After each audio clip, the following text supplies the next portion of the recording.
Hey everyone, RogueGold here, and welcome to TU15. The new content for the Division 2 is finally here, and I am so excited that it finally is. So, the first thing that I wanted to do with this new update and provide to you all on the channel is a bit of a guide and breakdown of the new expertise system. I've gotten a lot of questions about this system ever since it was announced, months back. We had it on the PTS, there were a lot more questions then, but I wanted to wait until it showed up on the actual live servers to give you the best and, most accurate look at it as possible, and so I can show you guys exactly what it is going to entail. So, if you are logging into the game for the first time, you don't know what's up, it is over at the recalibration station. You will see there is a new tab here for expertise. And like I said, this is a brand new progression system that is going to allow you to get more power for your builds. You can think of it as kind of a Keener Watch 2.0 system. In your menu, you have after Warlords of New York, you get the SHG levels, you get power here. This is for your entire character, whereas expertise allows you to upgrade each individual gun, gear item, skill, brand set, gear set, specialization, weapon, everything in the game,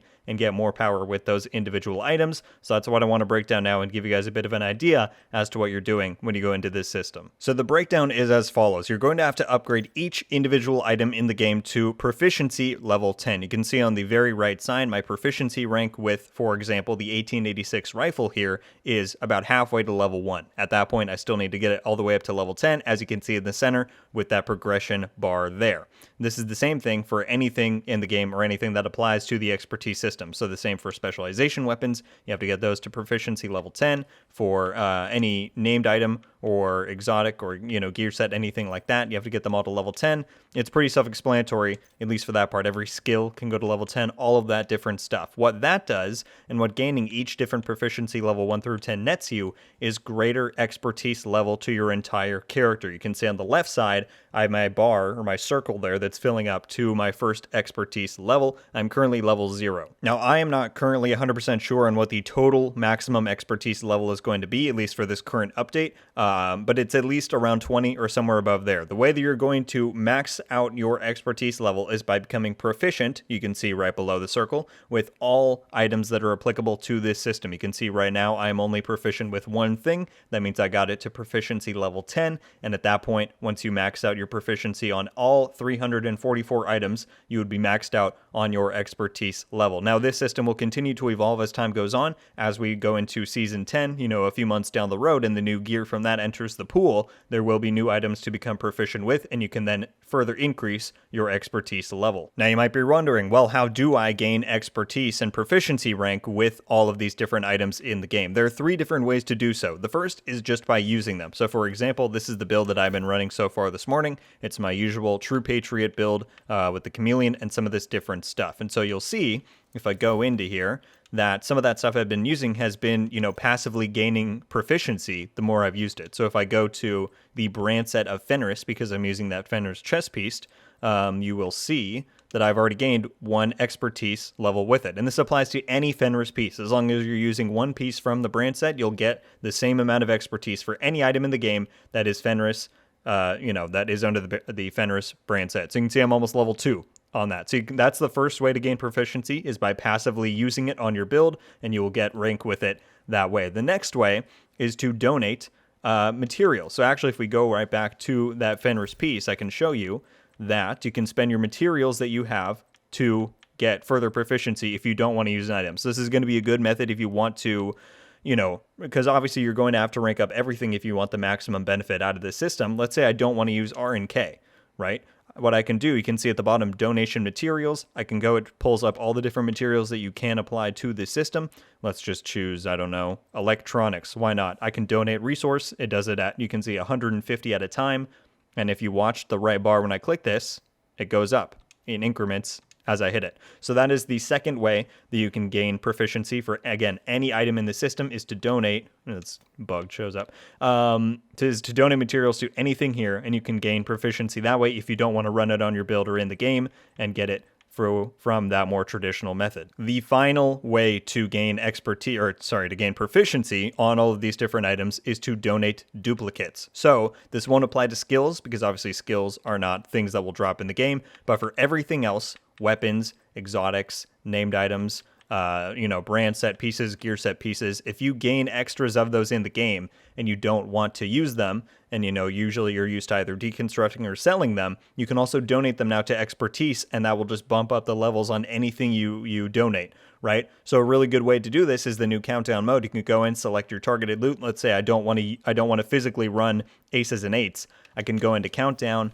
pick aces and eights as my targeted loot, wherever it is down here, and then any items I get from that, in the run, afterwards just mark them all for junk. And what you can do then, when you go into here, you can see there's a donate all junk, and it will just automatically apply everything to expertise. It's a really, easy way to do it without having to think about it, so that is really nice. But then also, if you want to specifically donate one piece or another, I bought a few of the X45s here to show you.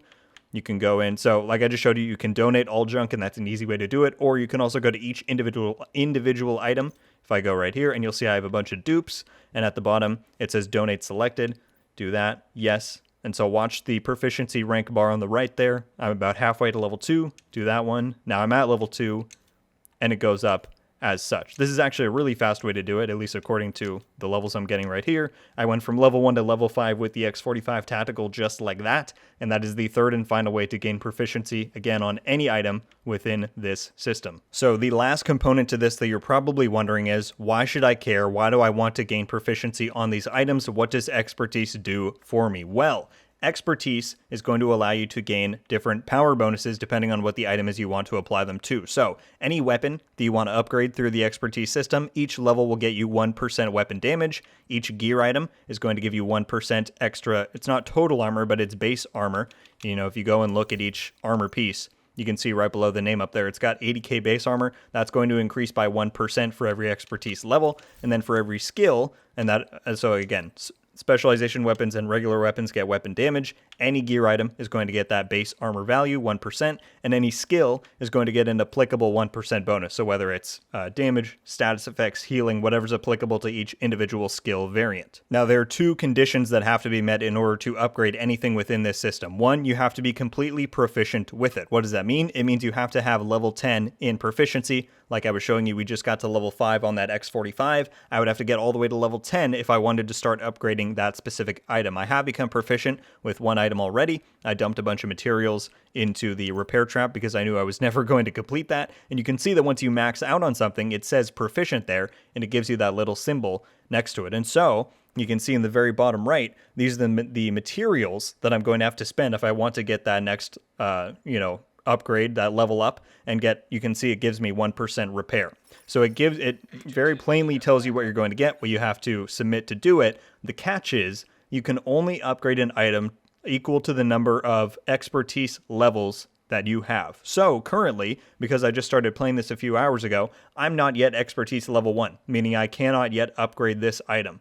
Once I reach level 1, I can then upgrade this one time, get 1% extra repair. If I were to get to expertise level 2 or 5 or 10, again, for my total character on that circle on the left side, that is how many times you can upgrade any item that is fully proficient. What this means is you might be thinking, well, I'm really only going to interact with this system for, gear set pieces or weapons that I care about using on my builds, and that's fine. You'll get a few levels if you just want to upgrade the stuff that you actually like using, but you're going to, at a certain point, run out of expertise levels to, keep upgrading your gear with. If you want the maximum possible benefit, which again, I think is around level 20, maybe a little bit more, you're going to get 25% extra damage, armor, skill damage, whatever. The only way you can acquire that maximum bonus is if you go in and become proficient with every single item in this system, because that is how you gain the maximum expertise level. And again, you can only upgrade proficient items equal to the total expertise level that your character is at. So in general, my recommendations for this system are to use your favorite builds, when you're taking on Countdown or whatever new content you may want to try out.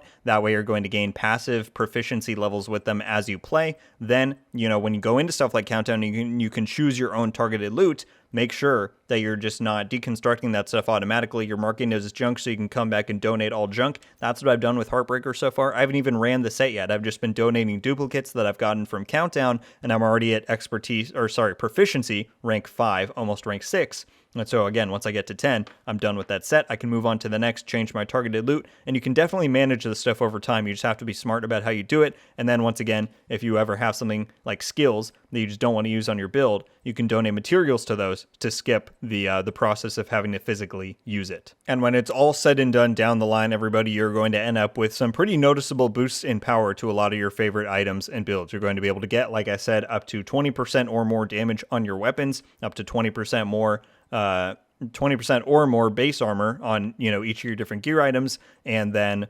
damage, skill haste, skill healing, status effects, whatever is applicable to each individual skill. It's a pretty interesting system. It takes a little bit to comprehend, but once you do, it actually makes a lot of sense. It's pretty cyclical. You use stuff, you can then upgrade power, only equal to the amount of stuff you've used. It makes sense after a while. It just takes a little bit. So I really hope that this guide helped you comprehend a little bit more and visualize what you're going to need to do for this new expertise system. Thank you all so much for watching. Leave a like if you enjoyed this video, and be sure to subscribe with notifications on so you can be updated every time I upload. Let me know your thoughts on the new expertise system in TU15 of the Division 2. Do you think it's going to be a fun new system to interact with? Do you have any concerns, questions? Certainly let me know any of that down below, and I will do my absolute best to answer them as best I can. We've got plenty more videos coming up soon. I'm going to do one on the new exotics, on my favorite Heartbreaker build, on some season stuff, all of that, so stay tuned. And yeah, everybody, thank you all very much once again for watching. I hope you have a wonderful day, and until the next one, guys, RogueGold out.